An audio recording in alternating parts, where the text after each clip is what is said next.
Yeah, I can admit everyone.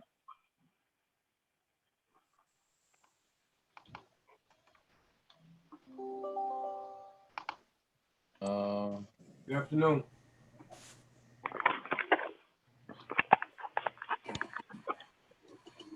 Hi, everybody.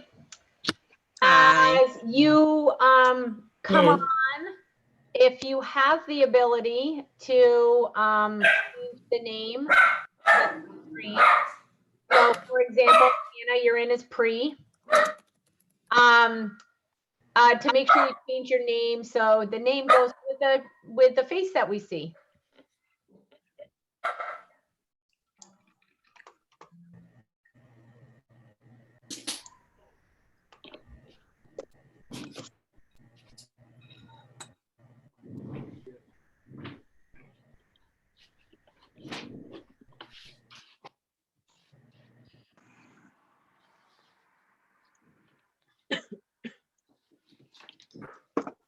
So excited to see faces that I've seen in Healthy Aging one-on-ones. Hi, Nor.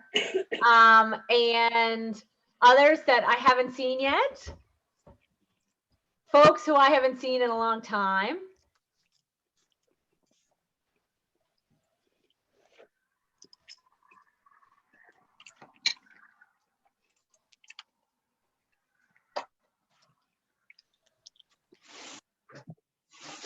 Wait one more minute before we get started. We have about 55 folks who are signed up for today, and I just want to, and probably won't get that many, but I just want to make sure we're coming close to having everybody on board before we get started.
Hannah, are you pulling up the slides?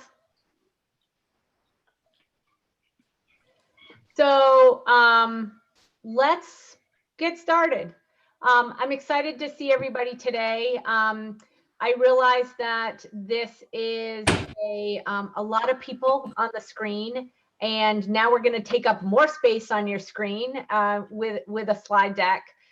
We do have some items planned today that will allow you to get to know some more of your fellow grantees and those team members.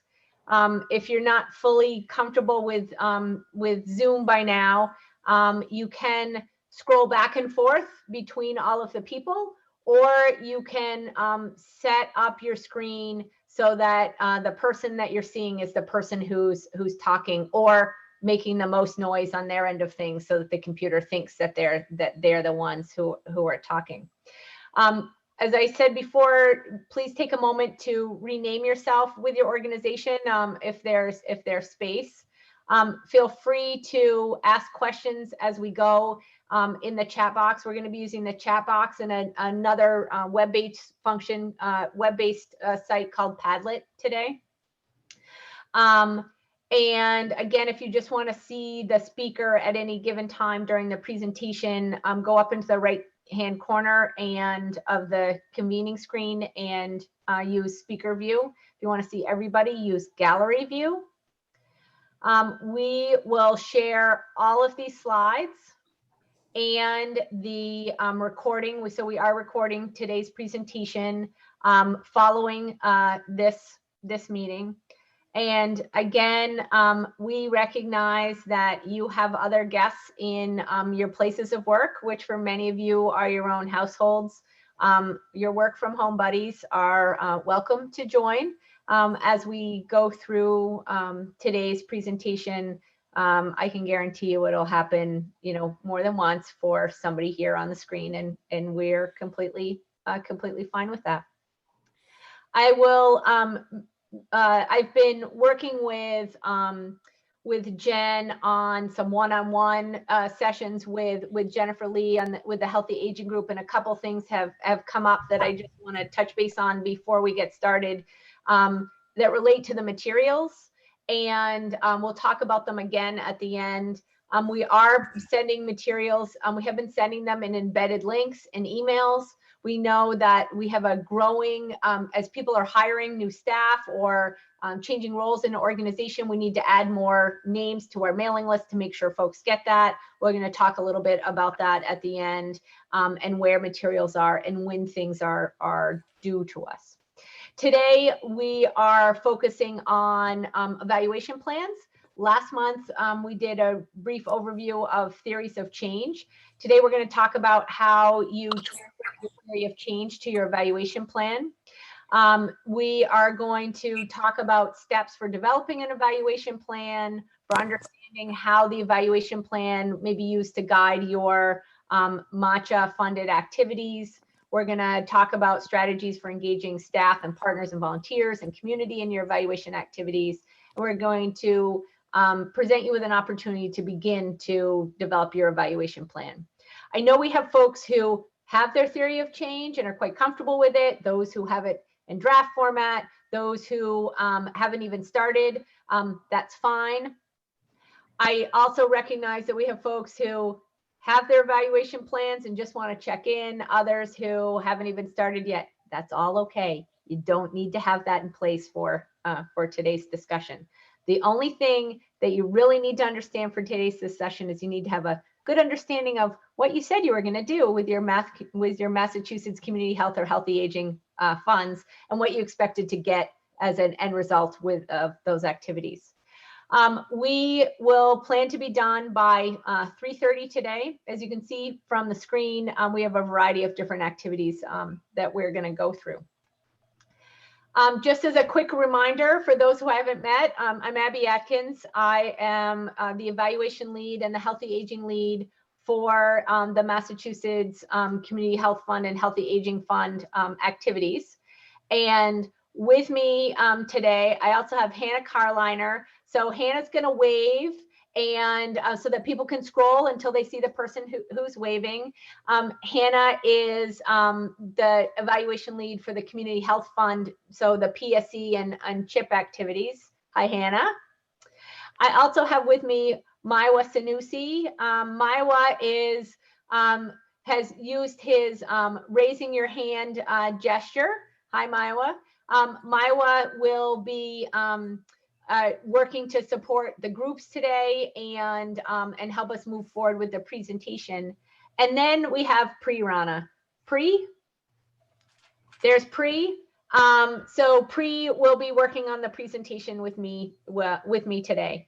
So again, feel free as we move forward, use the chat box. Hannah's going to manage the chat box, so she'll be speaking loudly to get my attention if we need to stop and address something in the chat box.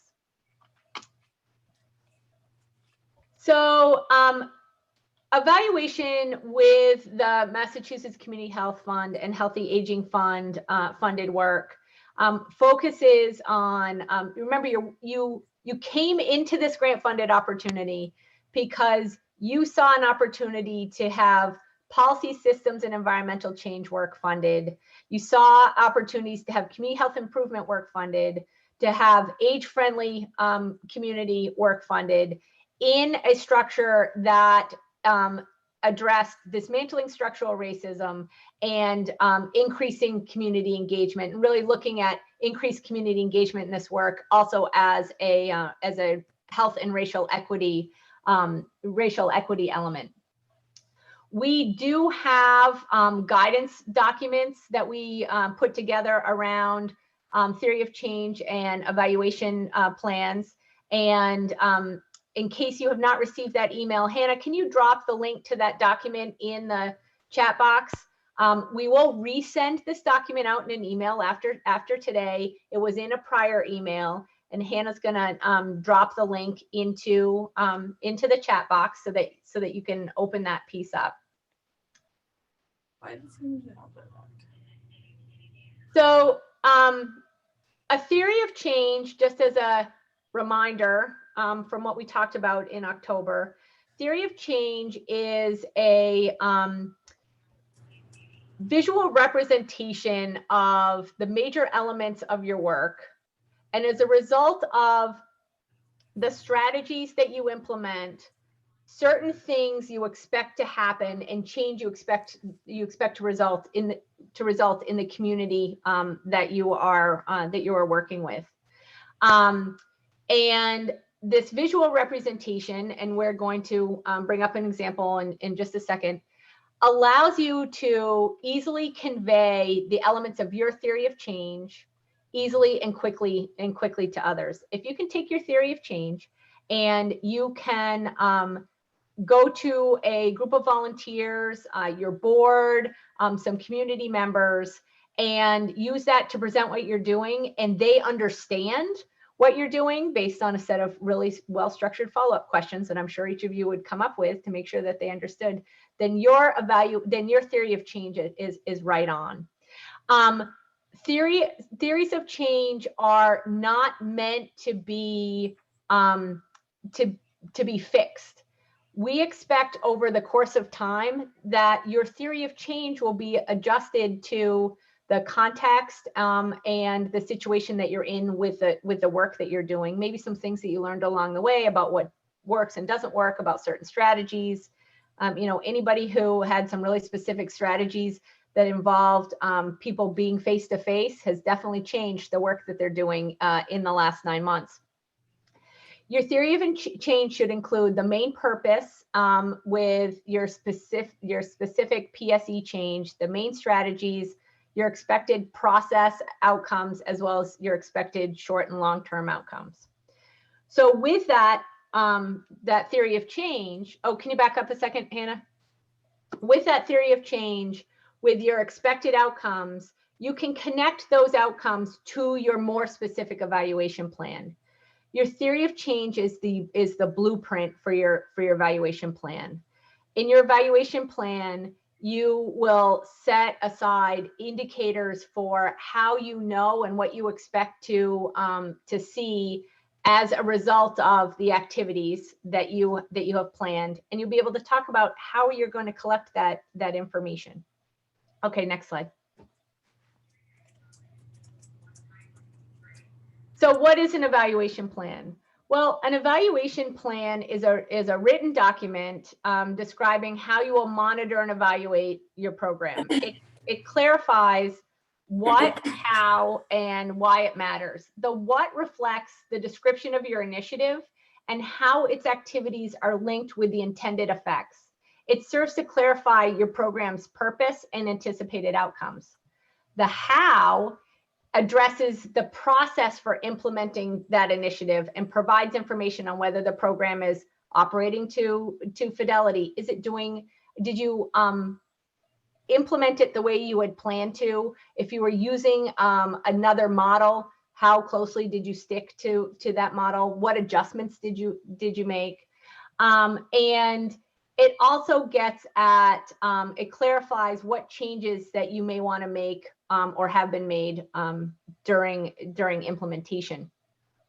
The why it matters serves as the rationale for your initiative and its impact on public health.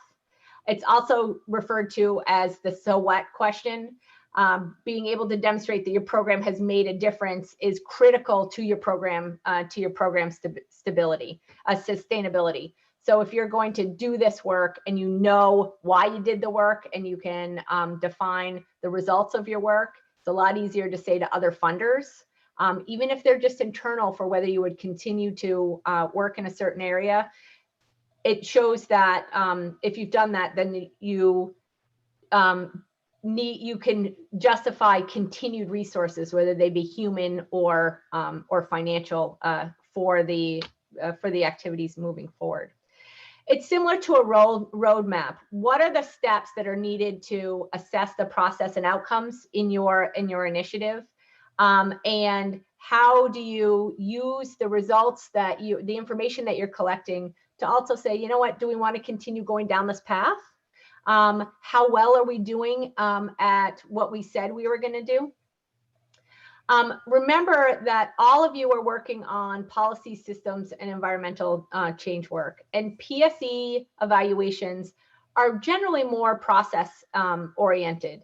So that assumes that there are some existing links between the changes that you're going to make and expected health outcomes on the other side. But we may never see the health outcomes in the lifetime of this grant, but we expect that they're going to happen. So you tend to ask more questions about the process. How many more people are aware of this policy, of the policy that you're looking to have put in place?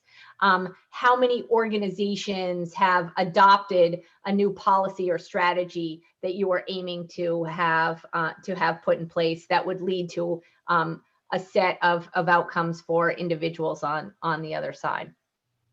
Can we go to the next slide? Here's where I got ahead of myself and in the slides. So having a written evaluation plan really will help you manage resources and services more effectively. You know, we need to ask ourselves, why would I even do this? What's the point of conducting a plan, of creating an evaluation plan? For individual organizations, creating your plan allows you to manage resources, to create a shared understanding of the purpose and use of evaluation results. It allows for transparency, helps you ensure accountability. And for a multi-year project in particular, it helps you plan out your work, as well as shows to others where you might expect certain changes along the way. None of us are going to take all of our strategies, implement them at once, and expect change to show up, you know, by December 31st. The other thing about an evaluation plan and the other side of it is, let's be honest, we're all here because your funder is asking you to put an evaluation plan together. And the funder has some specific items, as we discussed before, that we're looking for. So the funder's looking for progress in dismantling structural racism, increased community engagement in the work of these of your organizations.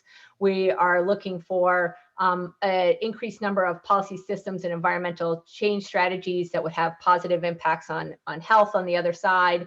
And there's the expectation that there would be more age-friendly community components operating in the state of Massachusetts. So here we have an evaluation plan can be really useful to implementing your work, but I also want to completely acknowledge you also have a funder who's asking you to put an evaluation plan together. Some folks may say, well, that's great, Abby. So we've put individual evaluation plans together, but what are you going to do with them? Well, on December 21st, we will pull all the evaluation plans together and probably start actually in January because lots of us will be out on vacation, looking at folks' evaluation plans and thinking about where things align. How can we better support you and you work together on certain initiatives? What are we going to be able to say about the work of the funds? If we were in a situation where we had funded you all for the same number of years for the same topics, we would probably be much more directive in what we are expecting in your evaluation plans and expecting of your work to do. But we funded 32 organizations who are doing 32 very different things. Your evaluation plan, like your theory of change, is a living document.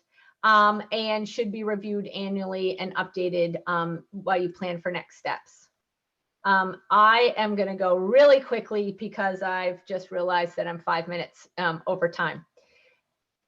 in just a couple minutes, Pri is going to start talking about, take you through an example of, here's an example theory of change and an element that we're going to look at and walk you through developing a evaluation plan.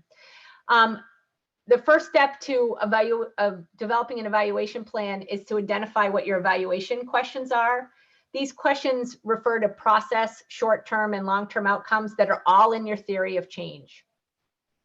And you should take a moment in a little while to think about what are those key questions you want to answer in evaluation, and what are those high-level questions that an evaluation is actually designed to answer. When thinking about the questions, make sure you're also thinking about your process questions. So those questions that help you understand how, what progress you're making towards your stated outcome. How have you implemented the strategies that you've put in place? And your outcomes, when you look at the effectiveness of your initiative, you should have some outcome related questions and have some thoughts on how you would collect outcome data. But I will tell you right now, I think several of you won't see outcomes in the lifetime of this grant, but it should be reasonably assumed that you would get there eventually. Maybe we would end up with some money at some point for you to follow up to see if you actually to pay for evaluation related to your outcomes. I'm not sure if that's going to happen because that's a little ways off, but that is entirely possible. I am going to hand it over to Pri to walk us through an example theory of change and start talking about actual evaluation plan pieces. Pri. Thanks, Abby. So here's an example theory of change that was also included in your guidance document that we sent out earlier in, this month.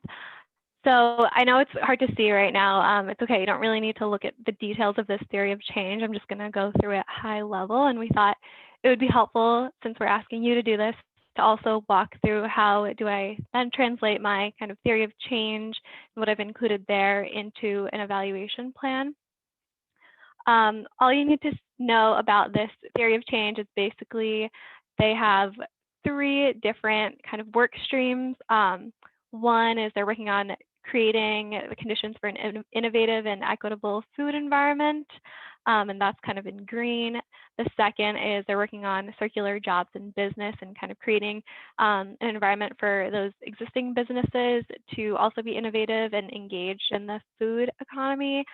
And third is that they're working on waste as a resource, so shifting kind of people's perceptions and understanding, and also just the food environment to have like less waste in the food economy overall.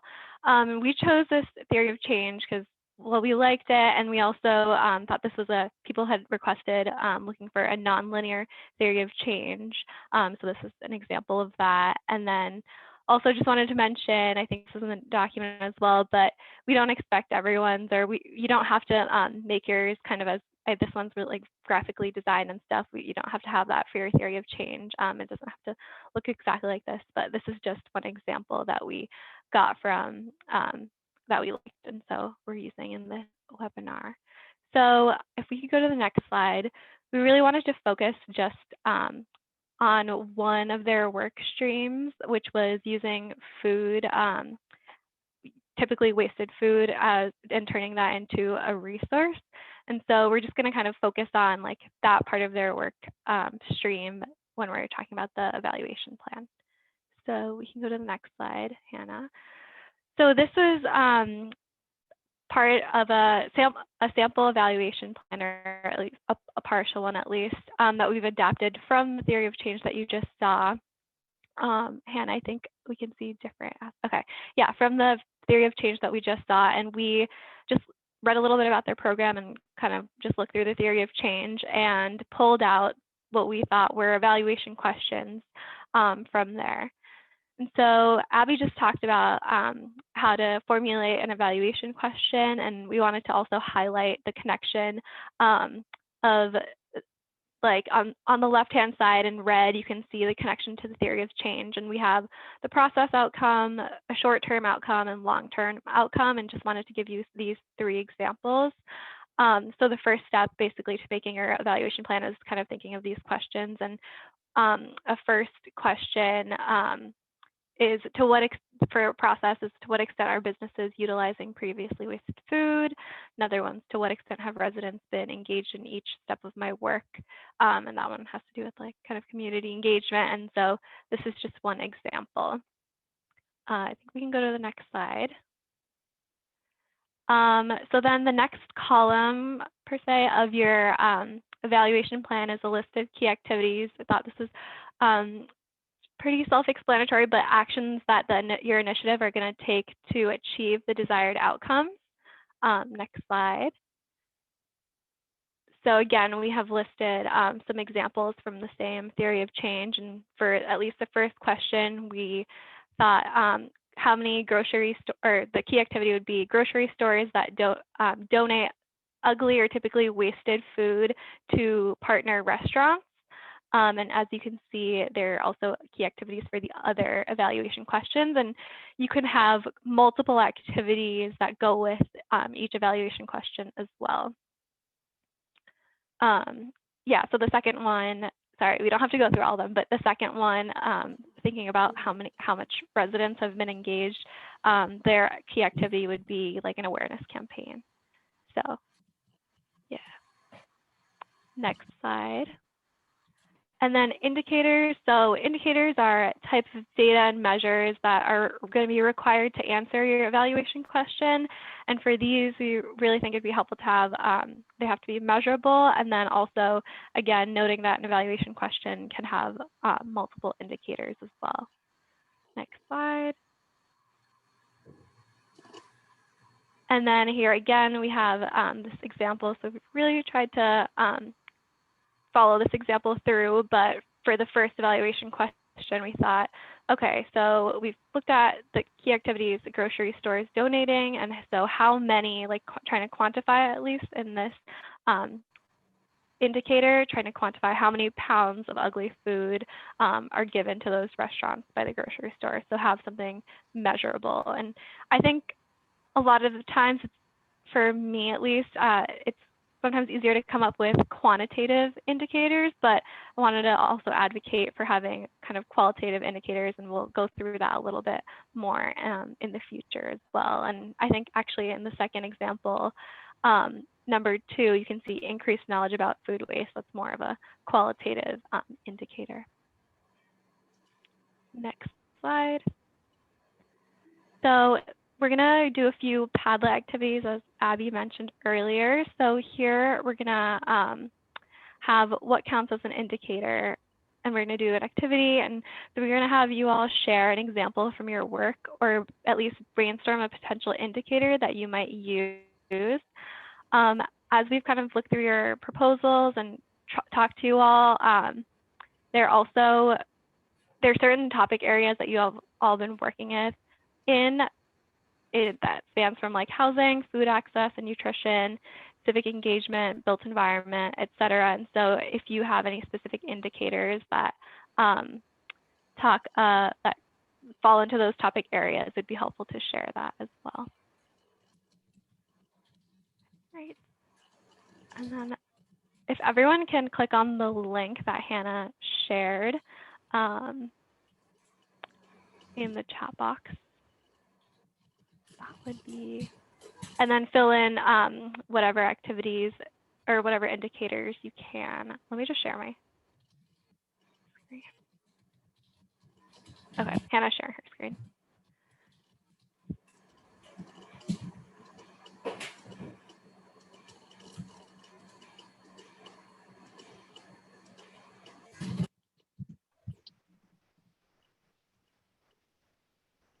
So Pri, for folks who haven't used Padlet, you want to, now that it's up on the screen, you want to give us a quick tutorial?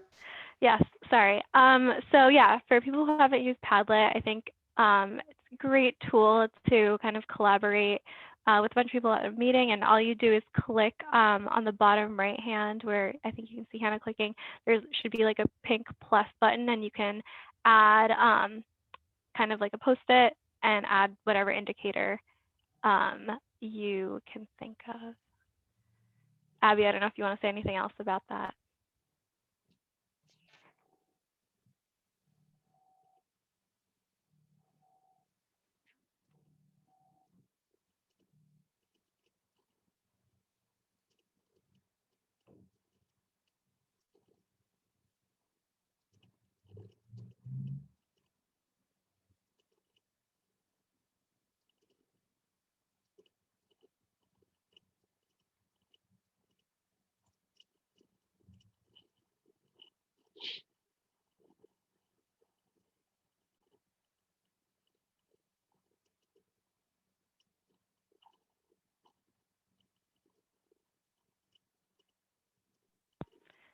Abby, as people are continuing to write, do you want to take the lead and summarize some of the indicators that people have been including,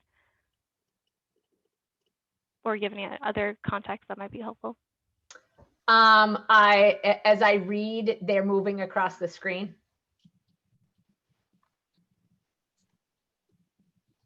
Valid.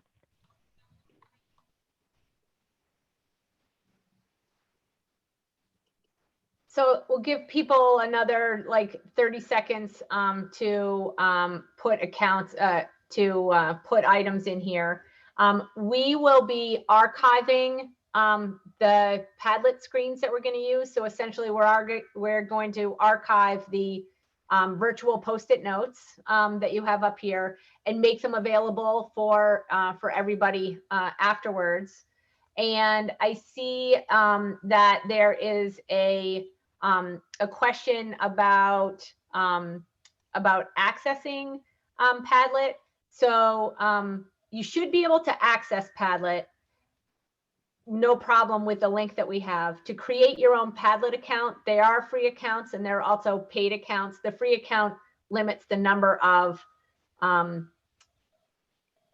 pads that you can have in use at any time.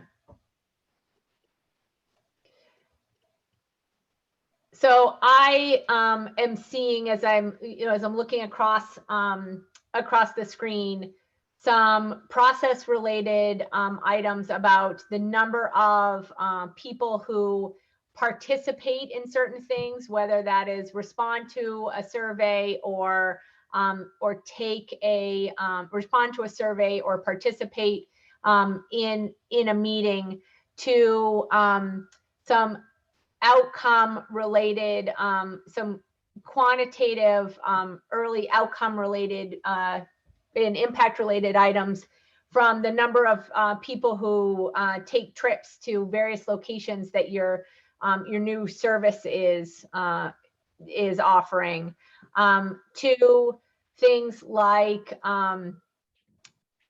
changes in government structures that add in underrepresented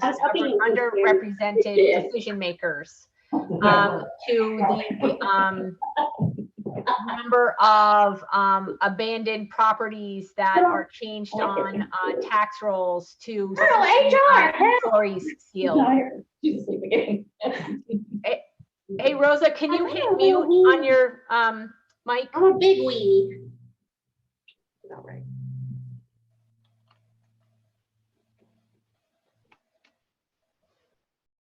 Thank you. I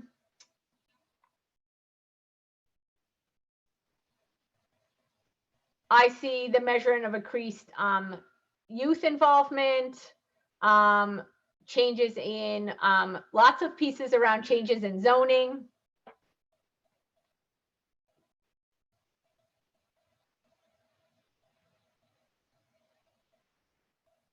So you see, folks have lots of great ideas on both process and some potential outcome and impact measures. Again, we'll archive this list, and when you get into some small group work, you can talk about some of the items that were here and items that are relevant to your own work. I also want to point out, I think there's one area that I think in general folks are not comfortable or used to thinking about measurement in, and that is looking at dismantling some of the some or all of the white dominant culture components that we're currently living in, and to really think about, is there take a risk and come out of your comfort zone in thinking about some of the opportunities that you have to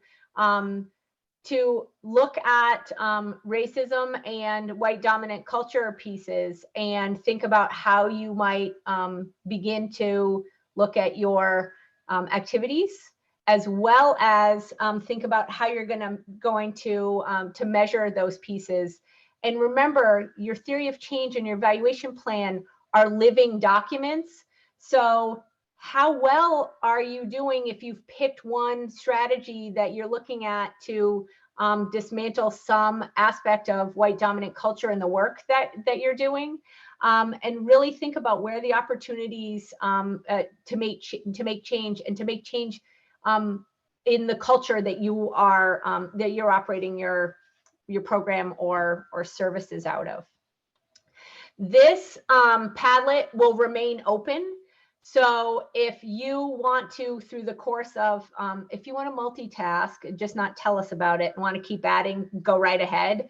And let's keep these Padlets open through midday tomorrow if people want to keep looking at them and want to add, and then we'll archive after midday tomorrow. So I'm going to hand it back to you, Pri. Okay, great.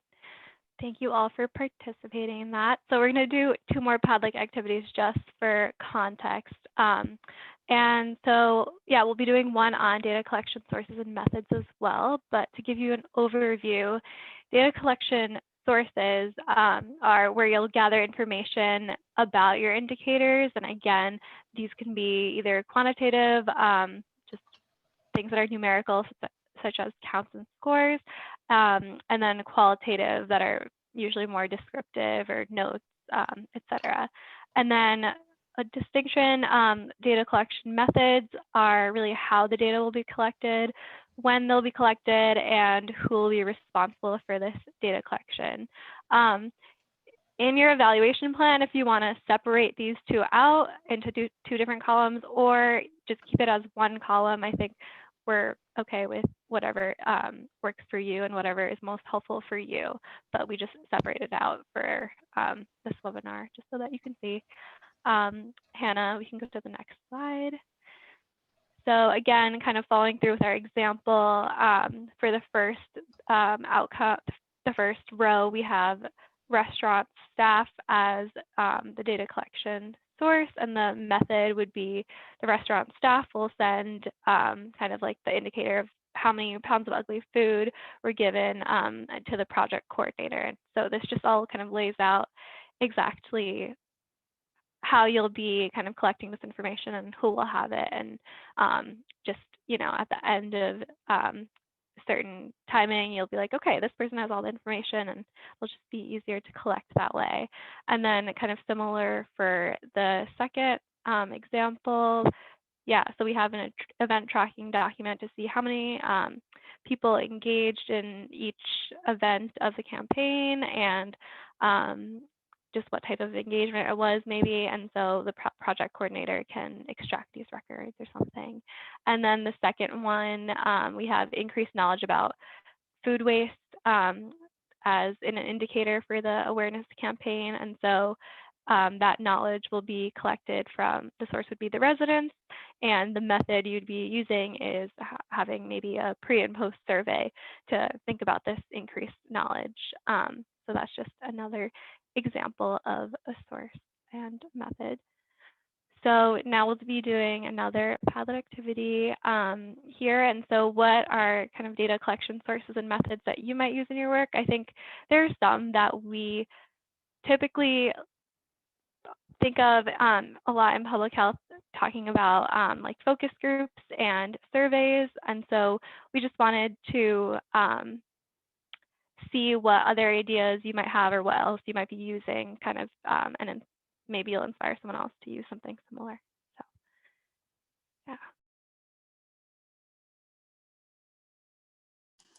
I'm just going to, this is Hannah. I shared a link for the next Padlet activity, so it's a different website.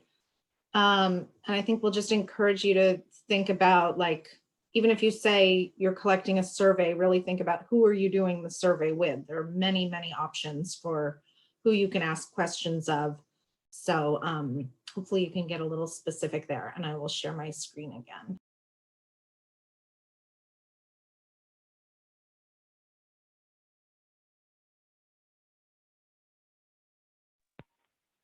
Yeah, so it's a different Padlet, but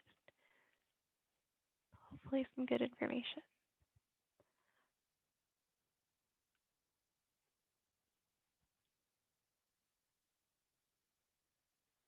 Yeah, and I know in some of our one-on-one conversations, we've been talking about different data collection sources and kind of sharing some websites that we may have referred to, or just, I know some common ones we might use are census as well.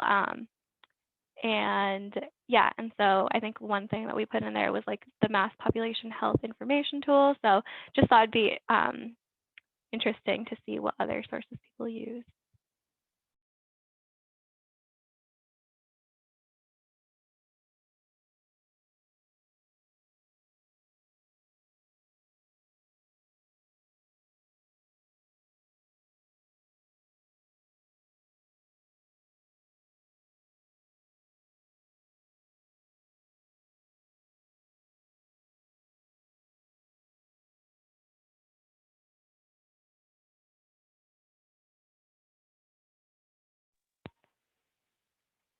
Yeah, and I forgot to mention for this Padlet, we kind of created the different columns. The first column is data collection sources. The second is the methods.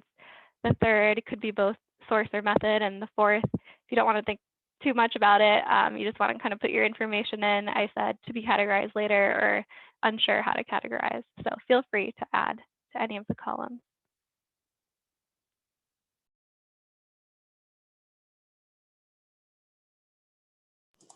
And we got a question in here too about how to manage what you know to be bad data, yet it is formal official data. That's a tough one. I think be honest in anything that you're writing about it. Be honest of why you don't think it's good. If whoever wrote that wants to provide a few more details, either in the chat, yeah, maybe in the chat is best. We can discuss more.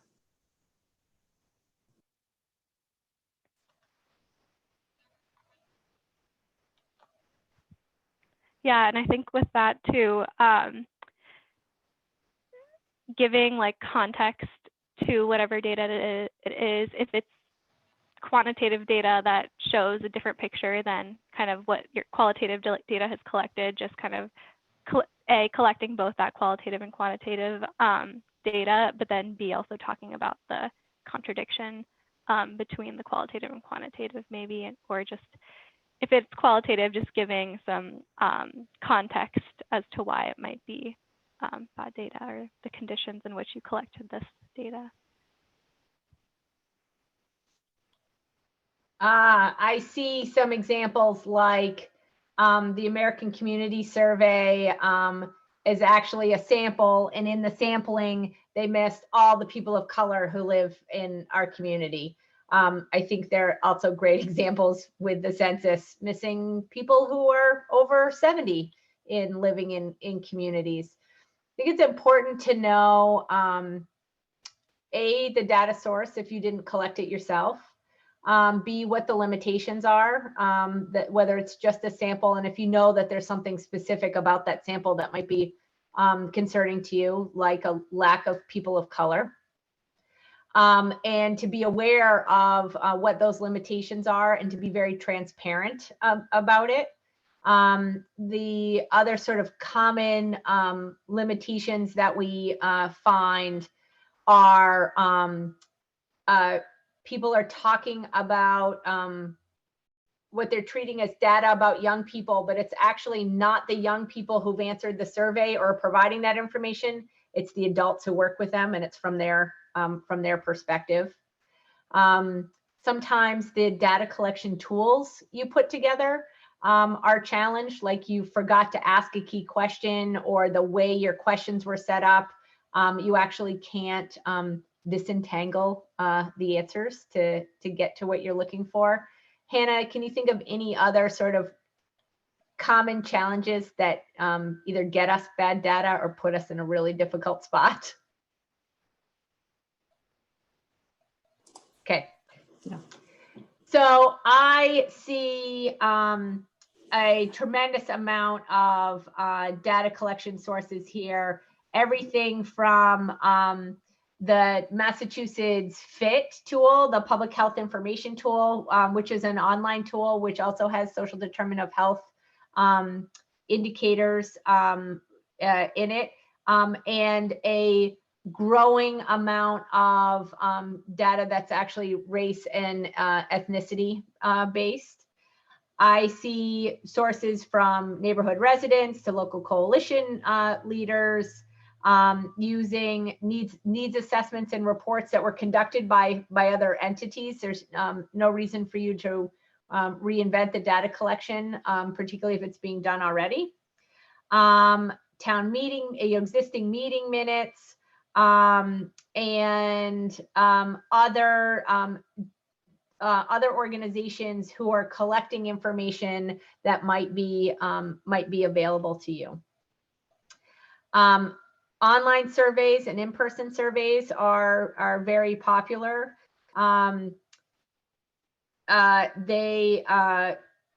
There's also resident focus groups looking at mapping some existing data that's there, and existing maps in general, like crowdsourcing maps, or there's a lot of sites have taken data and given them the geography aspect, so that you can go and look at the rate of food insecurity in your communities that you serve, for example, or income rates.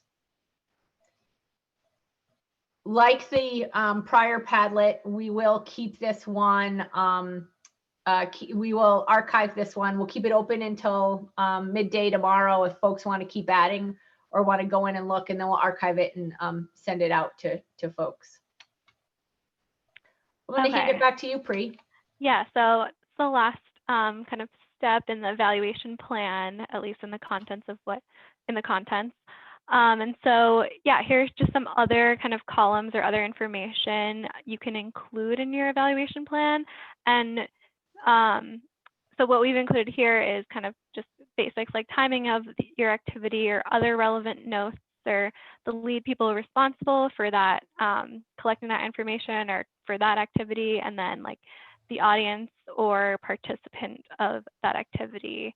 I think we bolded the first two just as recommendations of at least include these two kind of other columns, but honestly, you can include whatever is helpful most to you and helpful to us. And if in your evaluation plan you want to include the lead kind of people responsible, if that's helpful to you, then, and you don't necessarily want us to see that, you don't have to send that over to us either, but just thought it could be a helpful thing to include if it's helpful. Said helpful a lot there. But anyway, next slide.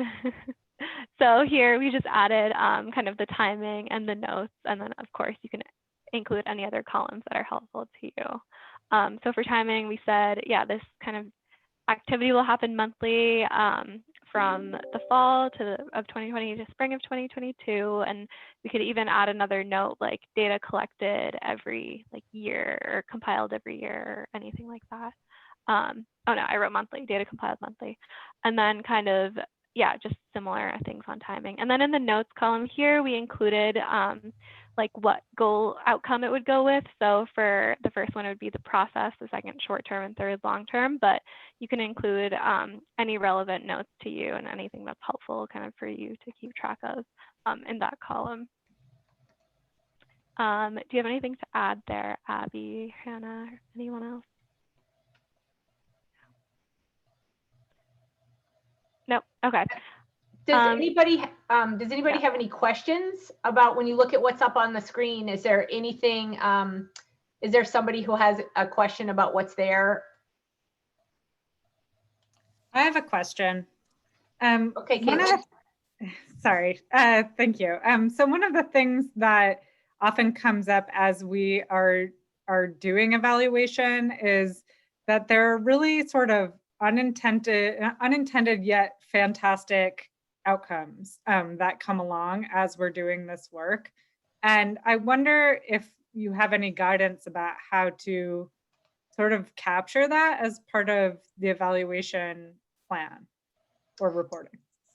So, so you put an evaluation plan together, and the evaluation plan was originally designed to look at progress and impact of the expected strategies that you had, and you had some expectations on what your progress and impact would look like. And because you do such a fabulous job of collecting data and actually looking at your results and thinking about what it means, you've realized along the way that you have some other benefits about the progress you've made or some other unknown, unexpected accomplishments. And I think this goes both ways. Either something good happened that you didn't expect, or something bad happened that you didn't expect. Document as you go, and for both of them, think about, well, what are you going to do differently? So what are you going to do differently because something didn't work out the way that you expected, or didn't have the expected impact, or didn't have the expected progress you were looking for? Are you going to do more of what you did?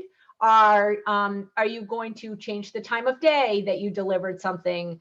Did you realize that you delivered it in English and you probably should have been delivering it in Vietnamese for the population that you were working with? Whatever it may be, document the changes that you made. And speaking on behalf of myself as a funder hat, tell us about those experiences that you make along the way, those experiences that you have along the way. You have multiple opportunities within the Mass Community Health and Healthy Aging funds to share your successes, your challenges, and how you overcame them, whether it's through quarterly meetings with your program officer, or whether it is in the yet to be defined reporting that would happen at the end of the year. When we get into the second year of work, we're going to be doing site visits. So you'll have a site visit opportunity several years from now. So all of these, you have all these opportunities to share that information with your funder. You also have opportunities to share your successes and challenges and how you overcame them with your peers in this group, because they may benefit from hearing about that. And we also may all want to celebrate together those expected and unexpected challenges and opportunities. Think about how you share with your partners too, because it may impact the work that you're doing with them, or work that they're doing outside of their relationship with you. It may also, as you move forward, you may end up with more or less partners than you originally started with. May impact what you have in your theory of change. All of this is good, and we don't expect that you are going to move forward with. I'd be very surprised if anybody, except for those 1-year grant folks, end up with exactly what they thought was going to have happen. Does that answer your question, or did I go down a rabbit hole that you weren't expecting? I think you provided some great information, and I think, yeah, the question is really just like how to capture the surprising, pleasantly surprising sort of outcomes and what we do. And I think, sharing them and celebrating them together is a great suggestion.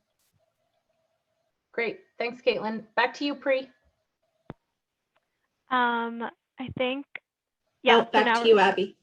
Oh, I was like, I It's think back to Abby's me. leaving.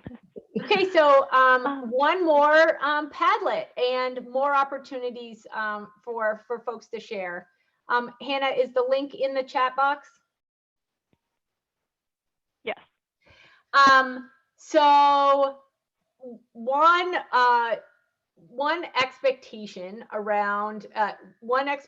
within the fund is increased engagement with community members, and opportunities to change some of the power dynamic when dealing with racial equity issues.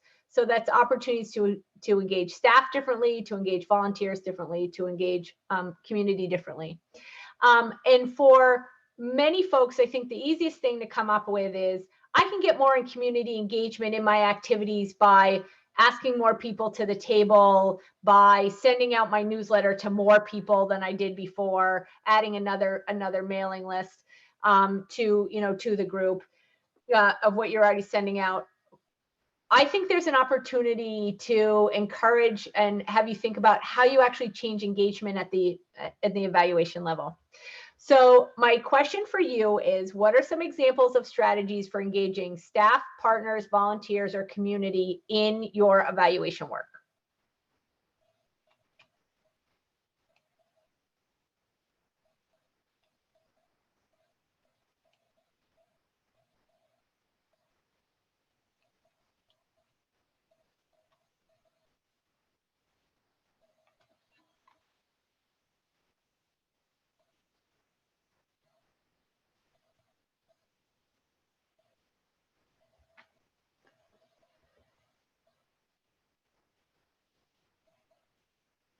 So when looking at the items as they come up on the screen, I see a common theme around incentivizing participation, which all of the groups, all of the grantees had opportunities when working on your budget after you've been awarded the grant to up your the dollars that went to community engagement. We, the fund, are really interested in seeing how those dollars are being used. I can't remember off the top of my head, but there is a significant amount of the proposed $14 million that is going out the door over these 5 years. There's a tremendous amount of money that has been designated by each of you to go directly to community members to have them be part of your work. That's really exciting to see that piece go out.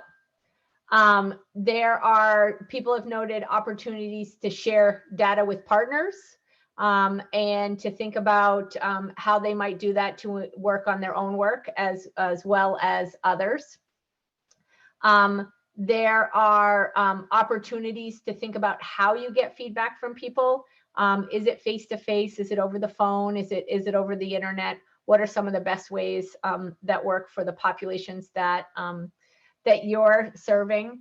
Partnering,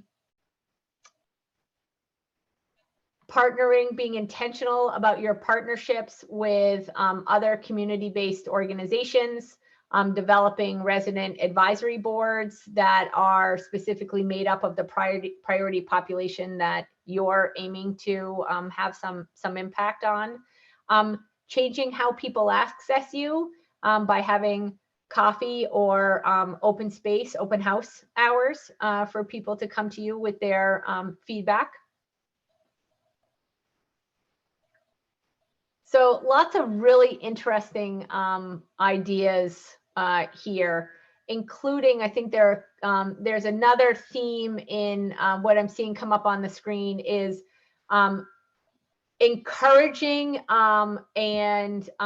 encouraging participation by changing the language that you're using to talk about your work or in inviting that participation.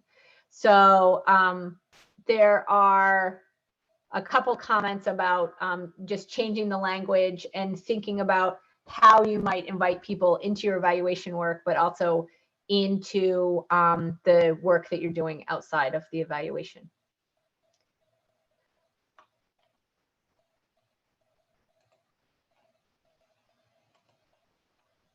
So again, we'll take this Padlet and keep it open until midday tomorrow, and then work on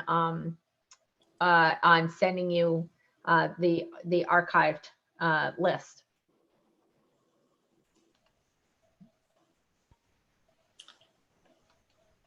And so we're going to move on to our next activity. This is Hannah speaking. I sent out a link to an evaluation plan document, and it seems like people are able to see it but not edit it. Does it work if you save as for those who've opened it? Anyway, hopefully you can mimic it or Yeah, I think if you, okay, so let me just demonstrate real quick. I just don't know if like everyone will be editing the same thing. It'll be kind of confusing. So let me just demonstrate. Yeah, it's just a template. So yeah, so this is just a quick template, and this is how it should appear on your screen. If you click File, Save As, and then download a copy, I'm hoping that will work. And then you'll get kind of your own Word document. And you don't, yeah, you can like develop this in Excel if you'd rather do that, but yeah, so you'll kind it's of just a template, because the next activity we're doing is we're going to break you out for the next 20 minutes into small groups of 4 to 5 people. Fingers crossed for technology and for Miowa, but we've tried to pair you with people from your same organization and then with 1 or 2 other organizations. And the plan is for the first 10 minutes, the plan is for you to walk through a line of your evaluation plan. So sort of starting with which outcome you want to work on from the theory of change, and then start by thinking about an evaluation question and going through the list of activities and indicators and data. So the plan is about the first 10 minutes for one group and the second 10 minutes for the other group. If you're in a group of 3, a little bit less for everybody. And then we'll meet back around 3:20, maybe a few minutes after, and share some report back and ask questions before we close out. So good luck in your small groups. Maiwa, are you all set to send them off?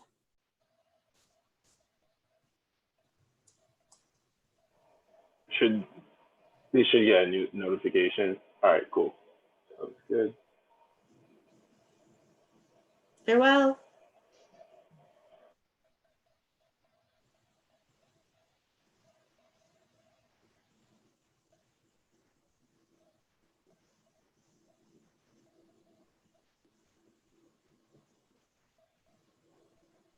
So it looks like Emily and Kate and Rachel need groups. Or they left their computer. So that could be 2. So Kate should be in a group. Rachel may not be. I think I asked because I wasn't able to see. She wasn't in the spreadsheet, and I wasn't able to see who she came with. So I sent her a message.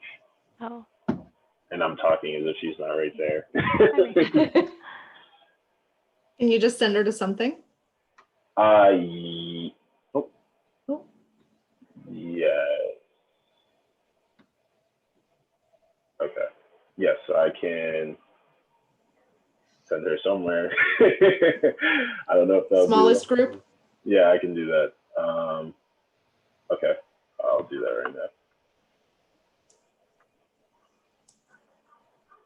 Oh. Still good. And we're still recording. Yes. Yeah, I think she just left, to be honest. Because I didn't. So can we pause the recording? Yes. Oh, great. Thanks. Yep. Not play, record. Good Yeah. memory. It says play though. That's why I thought it was weird too. All right.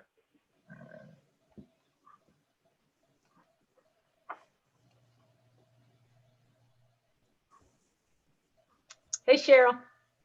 Hey, Abby.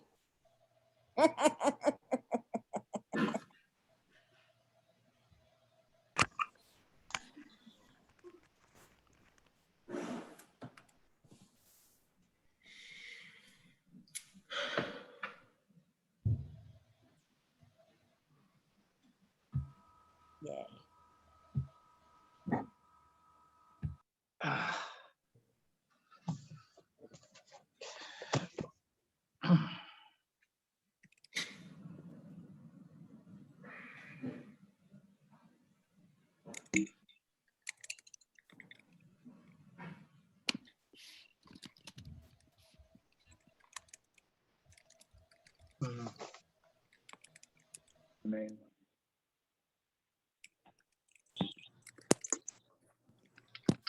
Abby, I just realized it's a boring screen to share, so we can just see each other's face for this part. That's fine.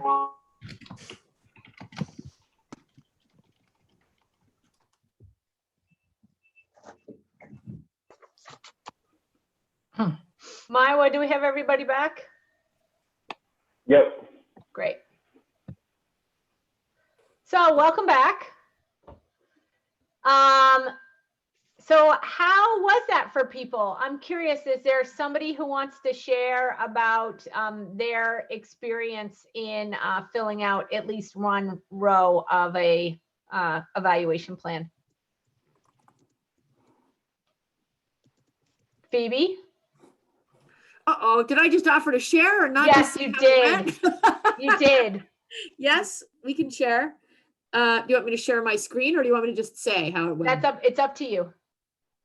It went well. We had, I think, a useful conversation. We used the project that Rachel is lead on here around racial justice in schools. And it was helpful to think about the difference between a process measuring how well our survey is answered, say, with what we learn from the survey and then what we do about it and how far out. We did talk about the fact that in Rachel's opinion, it's really helpful to have intermediate goals to, outcomes. So our short-term outcome might be we get a list of what is currently happening in schools around improving racial justice climate in the school. That would be a short-term outcome. A long-term outcome is it's a way better one, and we hear about that from young people. In the interim, there are some other things that we might want. So we wanted to just make sure that from your perspective, is it okay if we have intermediate outcomes, or do you require us to only have short and long? No, go ahead and have intermediate outcomes. So I think some of the language that we use, folks are looking for short and long term. Does that mean I only have 2 steps in this process? Right. There actually may be 7. Oh, there's lots of steps, right? But we were trying to sort of clarify just how far out the outcomes would be. And I think that we mostly agreed that the hard part will be just describing, figuring out how many of these things from our work plan to put into the evaluation plan and not put everything in. And also how far out the outcomes should be and whether you would like us to really stretch and put outcomes that are, that we hope will be true in 5 to 10 years or 10 to 15 years or whatever. So the answer to the last question, how far out? Yes, please give me some logical assumptions as to what you think those are going to be. And note, you don't think that you'll measure them in the lifetime of this grant, but where logically do you think we're going to go? This is a perfect segue to go to the next slide. Hannah, can you pull up the next slide? Yes. So when thinking about developing your evaluation plan, there are a couple tips. First of all, keep it simple. Keep it simple, keep it straightforward. If it feels like it is too in the weeds, it probably is. Take a step back.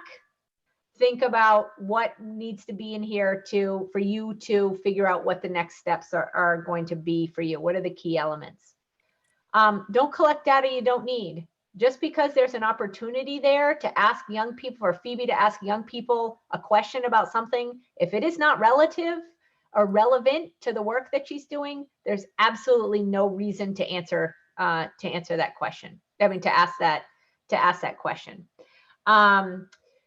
Refer to your theory of change. You've put the theory of change out there. You can adjust the theory of change and adjust your evaluation plan, but refer back to the theory of change. If you have a theory of change that you're really confident and comfortable in, and there's something in your evaluation that you can't track back there, then you need to question what's missing from your evaluation plan, or what might need to go in your evaluation, leave your evaluation plan, or be added to your theory of change. I will say, I think frequently we put together theories of change. We then look at evaluation plans, and we also look at what our funder or our key stakeholders are asking of us and need to go. I will say we frequently have to then shoehorn something in there to make it work. we're trying not to have that happen in this process. Refer to your work plans that you proposed in your application or in your application in general, like for CHIP folks. Feel free as we're talking to add other tips that you may have in the chat box. Also, remember that the size of your evaluation plan in most cases should be relative to the size of the project and for the work funded. So, for example, 1 year's worth of work, that is to do something that is this big. So just for a point of measure, this is my less than $20,000 figure. This is my, you have 5 years to spend $999,000. I would expect this size evaluation for a small project and a much larger evaluation plan for a multi-year, much larger project. So size of project funded and evaluation plan should be comparable. Phoebe's multi-year evaluation plan is not going to look like James's 1 year evaluation plan for less than 20,000. Okay, so we go to the next slide. So next steps for you folks. Create your evaluation plan for your funded work. Don't forget to engage your team and your community members, your partners in this project. Feel free to ask for feedback from your colleagues, either within your own organization or hopefully you're beginning to meet more people in your network here. Feel free to call HRIA. Hannah and I and Maiwa and Pri would be happy to set up one-on-one calls with you to talk through some of the questions that you might have. Don't forget to submit your theory of change and evaluation plan to HRIA by December 30th, the end of the day, 2020. And when doing so, we will send out additional— December 18th. Sorry, December 18th. Yay! Thank you. Get December 12 more 18th. days. And I know we have a lot of new staff who have joined projects. If you want to sit down and do a one-on-one with HRIA, with the new staff on your team, please feel free to give us a call and set that up. And we will also be sending out instructions for how to submit your theory of change and your evaluation plan. 99% sure it's send an email, but just in case it isn't, I want that little window of opportunity when we think about that. As we're wrapping up, please note that in the chat box, there is a link to a feedback form. In the world of looking at collecting data and evaluation, we actually made changes to this webinar based on feedback that you gave us from the last webinar. I am sure that we will make changes to future webinars and other services based on the feedback that we're getting here. If you are looking for one-on-one technical assistance, Hannah has pulled up our contact information. There was also a question around, Hannah, can you go one more slide? In the quarterly one-on-one meetings that are happening in November and December, there will be somebody from the evaluation team at each of those meetings. You can ask some questions there. The theory of change and evaluation guidance was sent out in early November. It will be sent out again. If you think that you are not receiving the emails that you should, please reach out to Emily Breen at ebreen@hria.org. Also, please check your spam or junk folders and make sure that the HRIA team members are actually acceptable, approved senders for you. I think we've had a couple folks who, because they're embedded links in some of these emails, they're being blocked. So make sure that folks are on your accepted email list. And then we do have 3 peer-to-peer sessions coming up, 1 tomorrow and 2 the week after Thanksgiving. Those are set up so that you folks can talk to each other. There will be somebody from HRI there to answer questions and to help facilitate, but they're really meant for you folks to talk to each other. And please don't forget to take the evaluation plan feedback survey. Again, the link is in the chat box. At 3:31, I hope everybody has a fabulous afternoon. Thank you so much for joining us today. And we look forward to answering any questions you have and seeing your evaluation plans and your in December. Thanks, Cheryl. Thank you. Bye-bye.